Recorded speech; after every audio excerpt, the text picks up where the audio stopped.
welcome. This is Susan Lopresti, and you are listening to the Susan Lopresti Wellness Mind, Body, Soul podcast. I am so grateful to have you here with me today. My mission for this podcast is to help midlife women to find their solutions to their health challenges. I believe midlife is a wonderful time of our life, and we want to be able to fully enjoy it and to not be riddled with health conditions that prohibit us from doing just that. I too had my own set of health challenges throughout my early midlife years, and when I wasn't getting the help I needed through conventional doctors who told me it was perfectly normal to be feeling the way I did, it was frustrating because they weren't offering any solutions to my health challenges. They basically were telling me that I had to learn to live with it. I really felt compelled to take my health into my own hands and do whatever I could do to heal myself by making many simple life changes to the way I eat, when I eat, how I eat, meaning not eating while I'm working or on the move, but really slowing down and enjoying the food that's in front of me, the flavors and the texture of each meal. I also made changes to how I move my body. So for example, in my 30s and my early 40s, I was an avid runner. I no longer run, now I walk. I changed the way I feed my soul. I do that by practicing several self-care tools on a daily basis, and some of them I mix up from here to there so that I don't get into a rut of any kind. So I change the way I take on each new day from the perspective of each new day as a gift that we get to be here. So I hope that you are getting value from what you've been listening to so far in the last couple of episodes, and I'm excited to share this next episode with all of you. So today we're going to be talking about our skin. Our skin is our body's largest organ. It's one of the most crucial parts of our immune system. When we take proper care of it, like using clean skincare products, the most gratifying reward may be that you look younger and healthier. But healthy skin is more than skin deep. The most important reward is that you're taking powerful steps to defend against and possibly even help overcome a wide range of health issues. So let's get into that. You may have heard of probiotics and the microbiome inside of our gut. Well, there's an equally important microbiome on our skin that consists of about 1,000 species of good bacteria. And that's just one of the key components of healthy, beautiful, and toxic-free skin. Most people today are unknowingly abusing their skin. Skin abuse comes from two directions. First and foremost is important from the inside out. The same things that are good for our overall health, like eating plenty of organic, fresh fruits and vegetables and exercising and getting deep and restful sleep, are also good for our skin. But that's not the whole story.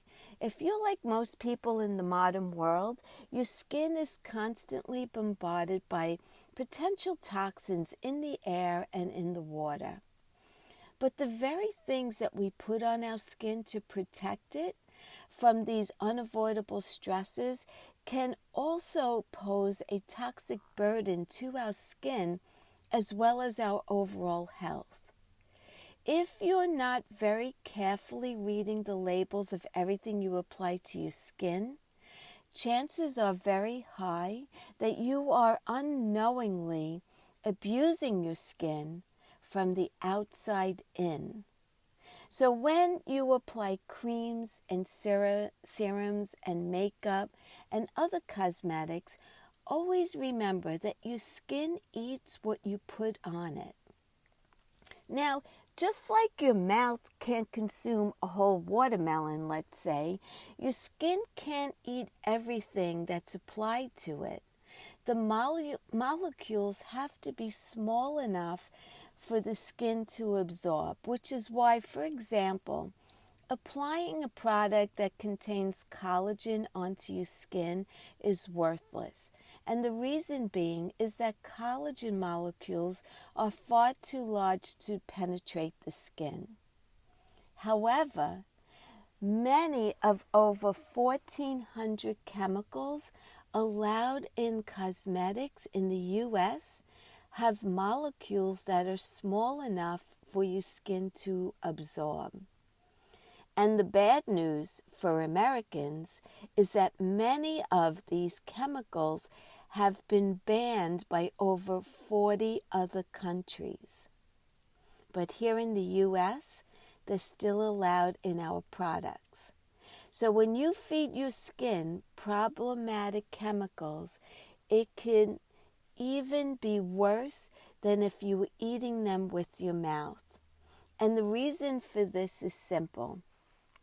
When we consume something through our mouth has a rather long digestive system that includes various barriers whose purpose is to weed out and dispose of toxins, most notably through our liver. The rest of the food is processed through digestion and is assimilated and ultimately used for energy, and whatever is left is expelled through our waste. With your skin, however, whatever it eats makes its way directly into your bloodstream. There are no barriers to remove the toxins to the liver, for example. So artificial chemicals are wreaking havoc on our skin. So with that in mind, please take note of this. Each day, the average woman in the U.S. uses 12 different cosmetic and makeup products containing an average of 168 different chemicals or ingredients. And many of these ingredients are artificial chemicals.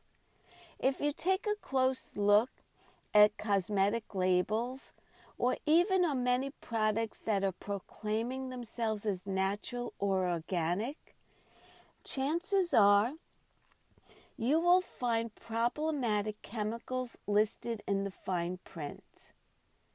And common sense would dictate that in the same way, we now know that eating foods with artificial chemicals is not good for us. Feeding your skin artificial anything is not good for us either. Sure, some of these artificial ingredients in these skincare products may provide short-term benefits to our skin, like, maybe decreasing fine lines. But the havoc they wreak on the skin and on your overall health can be all too real to ignore. And this means not merely making your skin look older than it should over the longer term, it also means harming your skin's microbiome and otherwise degrading your skin's ability to protect against toxins.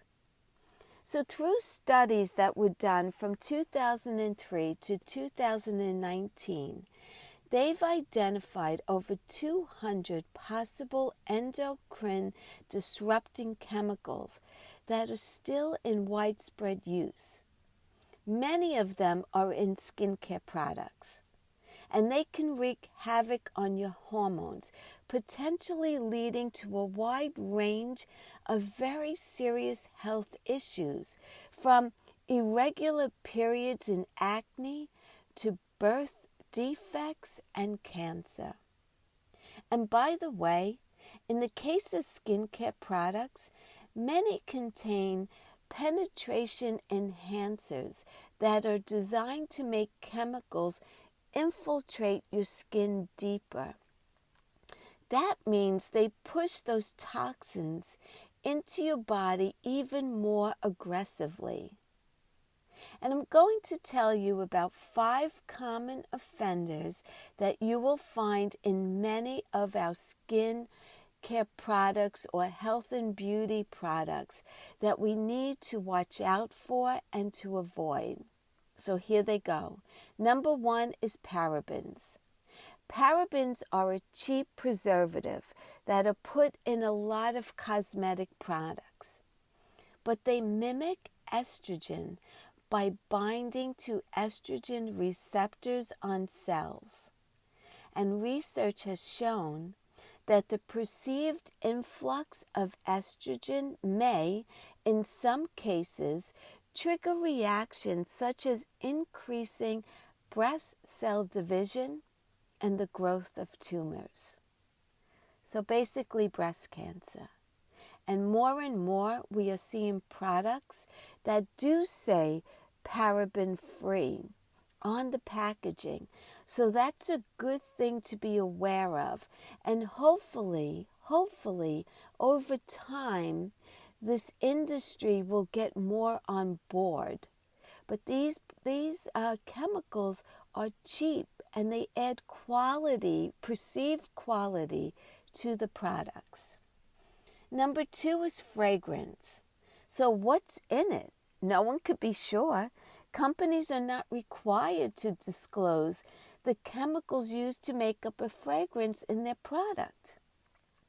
But to suffice it to say, if the label says fragrance, you might do well to assume that it's a chemical cocktail linked to allergic reactions, to say the least, and who knows what else. Number 3, phthalates. Avoid phthalates at all cost. These chemicals are associated with a wide range of issues, including reproductive dysfunction, congenital disabilities, asthma, type 2 diabetes, and ADHD. They're used in many products like moisturizers and skin lotions to make them more liquid-like.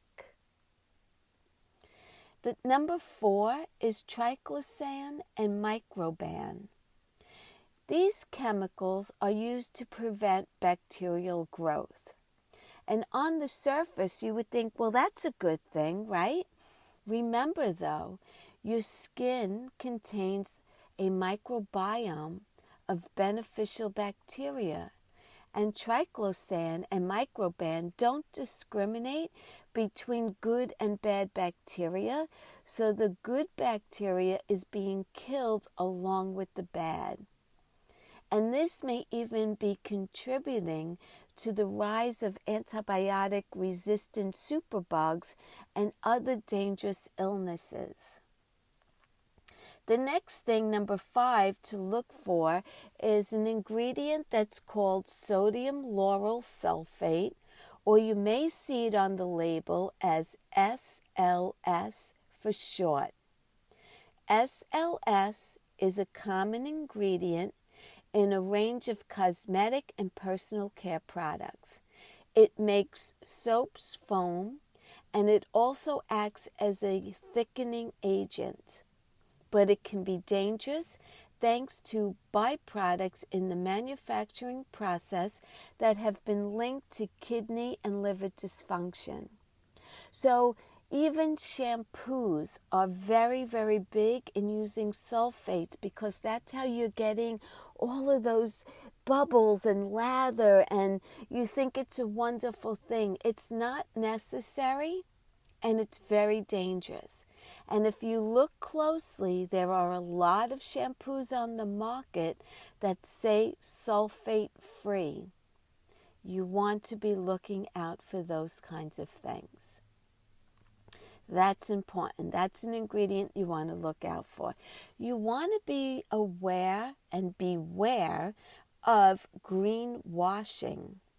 So, like the conventional food and pharmaceutical industry, the conventional cosmetic industry is a very powerful beast.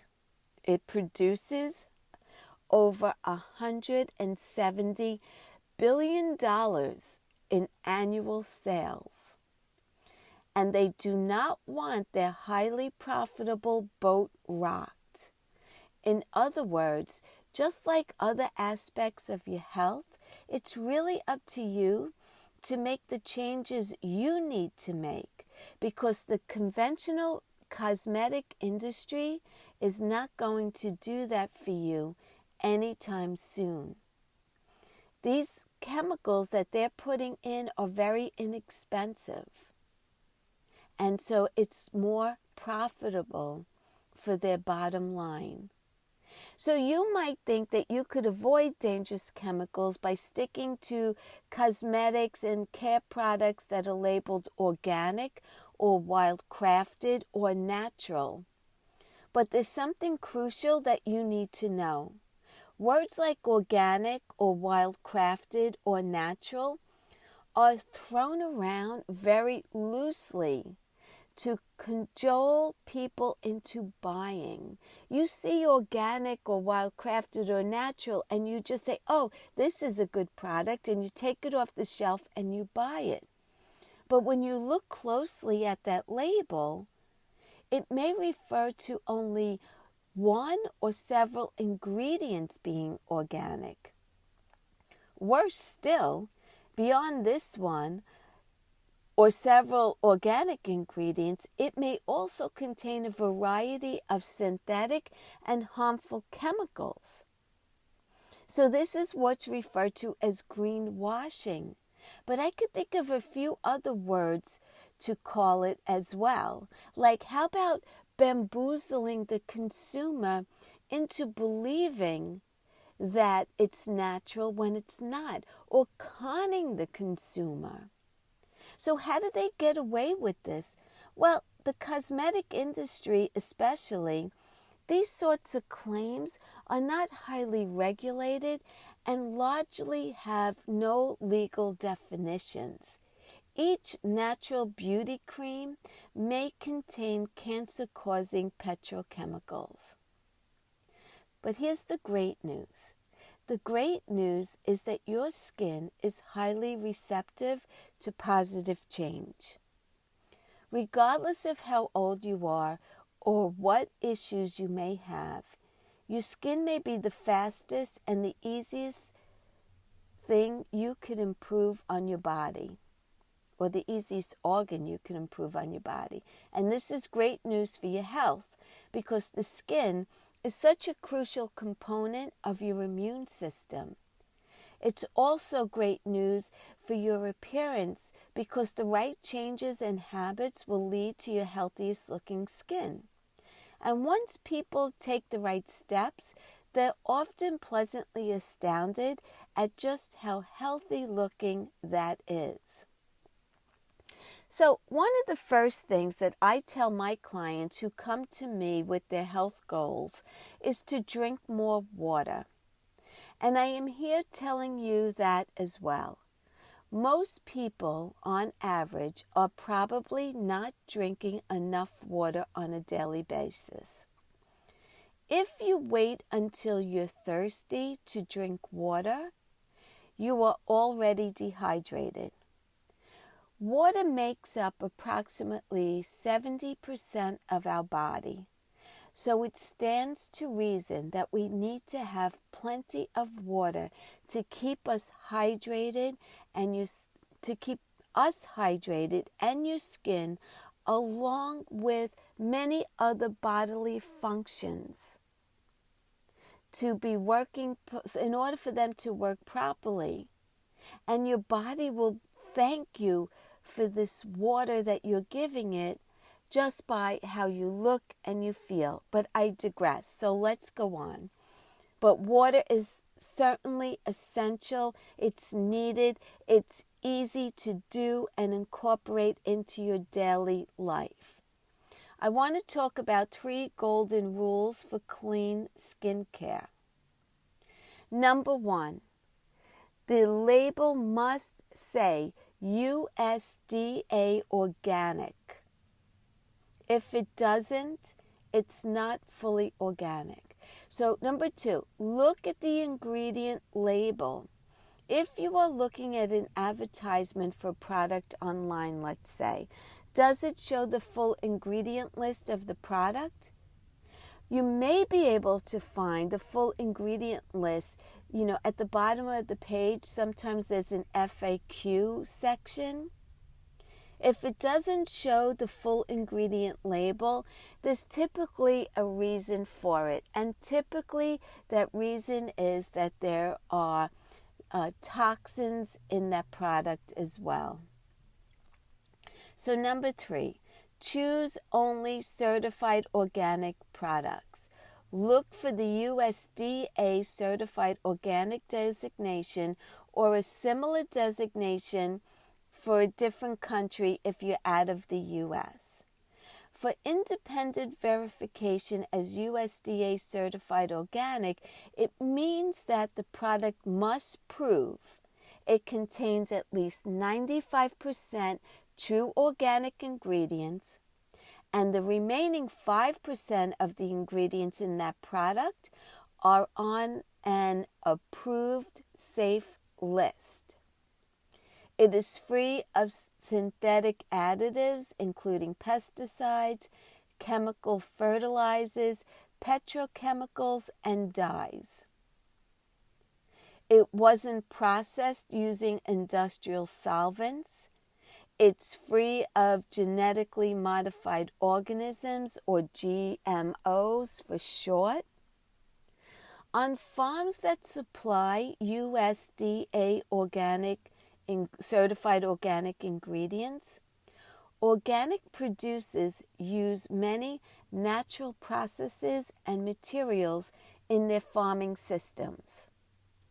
These processes contribute to soil health, manage pests and weeds more naturally, and they promote the conservation of the biological diversity and the ecological balance of the soil. USDA certified organic standards prohibit the use of sewage sludge, which sounds disgusting to begin with, synthetic fertilizers, and genetic engineering. They also require producers to maintain the integrity of organic crops, preventing contact between organic and conventionally grown crops, as well as contact with prohibited pesticides and fertilizers.